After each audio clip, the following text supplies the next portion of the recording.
የኢሚግሬሽንና ዜግነት አገልግሎት ዜጎች ሳይቸገሩ የፓስፖርት አገልግሎትን በአካባቢያቸው እንዲያገኙ ከማስቻል ባለፈ ለበርካታ ስራ አጥ ወጣቶች የስራ ዕድል መፍጠር መቻሉ ተገለጸ። የፓስፖርት አሰጣጥ ሂደትን ቀልጣፋ በማድረጉ ባለፉት 5 ወራት ውስጥ ብቻ ከ20 ሺህ በላይ ዜጎች ፓስፖርታቸውን መረከብ መቻላቸውን በኢሚግሬሽንና ዜግነት አገልግሎት የወላይታ ሶዶ ቅርንጫፍ አስታውቋል። ተቋሙ በስሩ ለ50 ስራ አጥ ወጣቶች ቋሚና ጊዜያዊ የስራ ዕድል መፍጠር መቻሉም ተመላክቷል። ለትዕግስት ክፍሌ ዘገባ መስከረም ጌታቸው።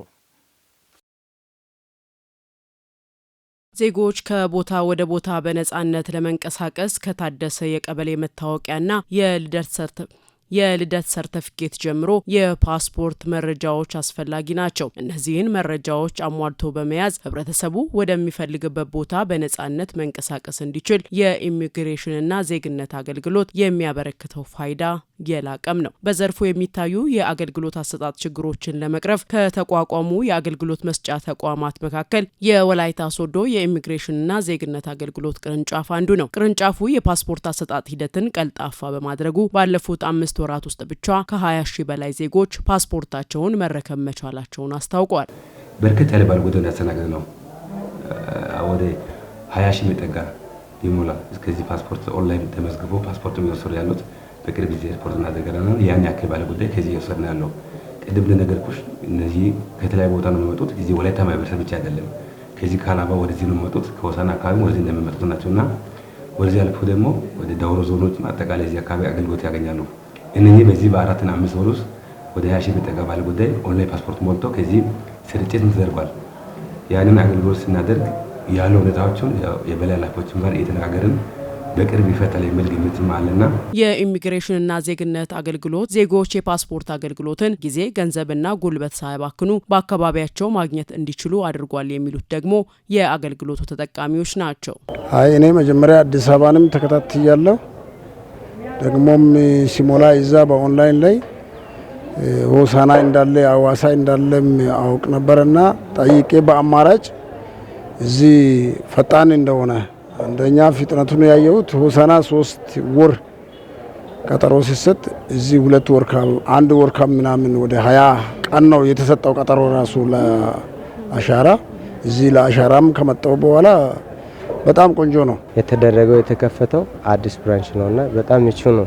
አብዛኛው ሰው ከዚህ አዲስ አበባ ትራንስፖርቴሽን ከፍሎ እንደገና ደግሞ ማረፊያ ብዙ ነገር ወጪ ይከፍላል። በዛ ልክ ላይ ከፋይናንስ አንጻርም የተሻለ እድል እያገኘበት ነው እና ደግሞ ብዙሃን ያ ከፍያ ከመክፈል የተነሳ ዋጋ አለመኖር ፋይናንሻል ብዙ ስካርሲቲ ማጋጠሙ የተነሳ አይልን ነበር። አሁን ግን እዚህ ጋር አቅራቢያ ላይ በመፈጠሩ ሁሉ ሰው የራሱን አለ አይደንቲፋይ የሚያደርገው የራሱን ፓስፖርት እያወጣ ይገኛልና በጣም ምቹ ነው ይላል። አገልግሎቱ አሪፍ ነው። ፓስፖርት ለመቀበል ነው ዛሬ የመጣሁት እና አስቸኳይ ነበር የሰጠሁት። ዛሬ ለመቀበል ቀጠሮ ዛሬ ነበር፣ ለዛ ነው መጣሁት። እንግዲህ አሪፍ ነው። ምንም የሚያስከፋ ነገር የለም።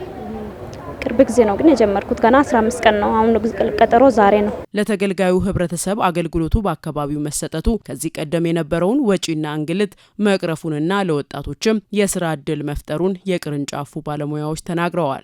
አንድ ተቋም በአንድ አካባቢ መጥቶ ሲከፈት ለተለያዩ ወጣቶች ስራ ዕድል ይፈጥራልና በዛው ልክ ይሄ ኢሚግሬሽን ደግሞ በጣም ትልቅና ግዙፉ የኢትዮጵያ ተቋም ነውና እዚህ ወላይታ ሶዶ ላይ በመከፈቱ እኔ በበኩሌ ስራ ዕድል አግኝቻለሁ። ጓደኞችም ልክ እንደዛው ወደ 32 ኦፊሰሮች አሉ። እነዚህ ተወዳድሮ መጀመሪያ በፈተና ከዛ በኋላ ኢንተርቪው የተለያዩ በጂፒ በኤግዚት ኤግዛም ሁላ ተበጥሮ አልፎ እዚህ መጥቶ ከኔ ጋር የሚሰሩ በጣም ብቁና አገልጋይ የሆኑ ሰራተኞች አሉና ለነዚህ ሰራተኞች ስራ ዕድል ፈጥሯል። ሌላ አዲሽናሊ ደግሞ የተለያዩ እዚህ ከኛ ጋር ሚሰራ ማይበር አለና በማይበር ውስጥ ደግሞ የተለያዩ እዚህ ተቀጥሮ የሚሰሩ ሰራተኞች አሉ። ካፒ አገልግሎት አለ። እነዚህ ፓስፖርት እደላ የሚሰጡ ልጆች አሉ። ኦንላይን ምዝገባ የሚሰሩ ልጆች አሉና እነዚህ ደግሞ በማይበሩ በኩል ወደ 16 ሰራተኞች ተቀጥሮ ነው እየሰሩ ያሉ። በመጀመሪያ ደረጃ በጣም ደስተኛ ነኝ። ምክንያቱም ወላይታ ሶዶ ላይ ኢሚግሬሽን በመከፈቱ ደስተኛ ነኝ። ምክንያቱም ብዙ የወላይታ ዞን ስር ወረዳ ውስጥ ያሉ ህብረተሰብ ወደ ሐዋሳ ወደ አዲስ አበባ ሄዶ ብዙ እንግልቶች ነበሩ። እዚህ በመከፈቱ በጣም ደስተኛ ነኝ። እኔም በዚህ በተወለድኩበት ሀገር እዚህ ባደኩበት ሀገር ስራ ማግኘቴ በጣም ደስተኛ ነኝ። ያው ለኛም ለብዙ ስራ ወጣቶች የስራ እድል በመፈጠሩ በጣም ደስተኛ ነኝ። አሰራሩን ፈጣንና ቀልጣፋ አድርጎ ከመስጠት ባለፈ ለ50 ስራ አጥ ወጣቶች ቋሚና ጊዜያዊ የስራ እድል መፍጠሩን የኢሚግሬሽንና ዜግነት አገልግሎት የወላይታ ሶዶ ቅርንጫፍ ጽህፈት ቤት ኃላፊ አቶ ሉቃስ ግርማ ገልጸዋል። በዚህ ዓመት ነበር ስራ ጀመርነው። ከዋና አገልግሎት መስጠት ጀመርነው ከጥር ወር ጀመርነው። ጥር ወር ጀመረን እስከ ዛሬ አሁን ወደ 4-5 ወር ሆኖናል። ከጀመርን ጊዜ ጀመረን በርከት ያለው ሰራተኞቹም ወደ 50 የሚጠጋ ሰራተኞች አሉ። በአጠቃላይ በጊዜያዊነት የተቀጠሩት አሉ። ከነዚያ ውስጥ ቋሚ ቅጥርም አለ። አጠቃላይ ስልጠና ወስዶ ሰልጥኖ ስራ ላይ ያሉት አሉና እነኚህ አገልግሎት መስጠት ከጀመረን ጊዜ ጀምሮ እዚህ ተቋም ውስጥ እየሰጡ ያለው ናቸውና ለበርካታ ወጣቶችም ስራ እድል መፍጠር ብቻ ሳይሆን ማህበረሰቡም አብዛኛው ደስተኛ ሆኖ አገልግሎት እንደሚያገኝ ነው ያለው ነገርና